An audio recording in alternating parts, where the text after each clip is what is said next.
Hey, this is David Crone with HorseRacingNation.com. We're going to take a look at the Santa Anita Derby. Lots and lots of depth. When I look at this race, if I'm going to describe it in one word, it is depth.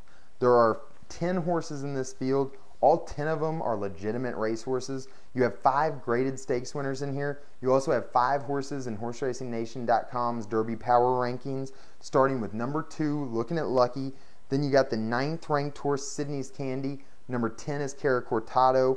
33 is Alphie's Bet. And rounding out the top 50 horses, number 45, Cardiff Giant.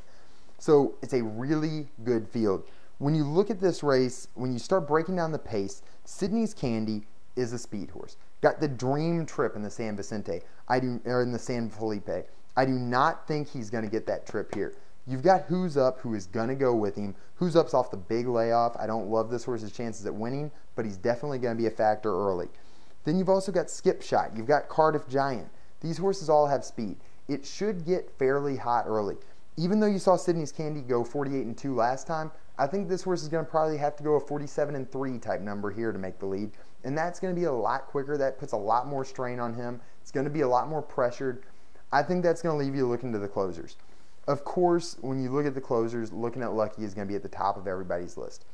He's a really nice racehorse. He's done really nothing wrong in his whole career. But to me, I don't know, maybe I'm just trying to take a price.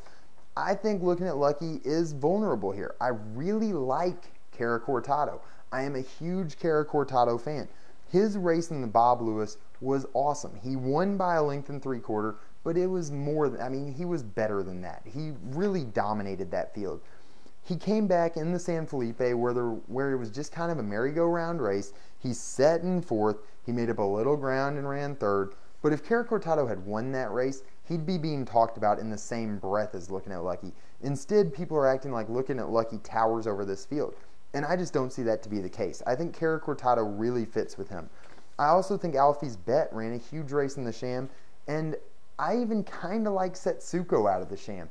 I don't love the Sham as a race, but I think these two horses were much, much, much better than anything else in it.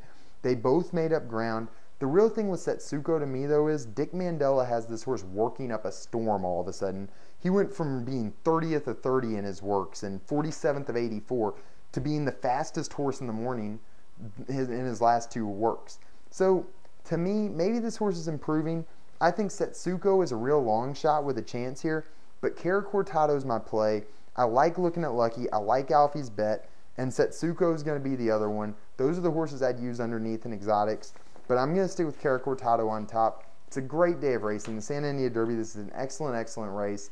It's going to be an awesome day of racing, awesome day of Derby preps. We hope you do well. Hope you enjoy it. Make sure you come talk about it on Horse Racing Nation afterwards. We look forward to hearing from you. Make sure you subscribe to the YouTube, and I will see you all soon.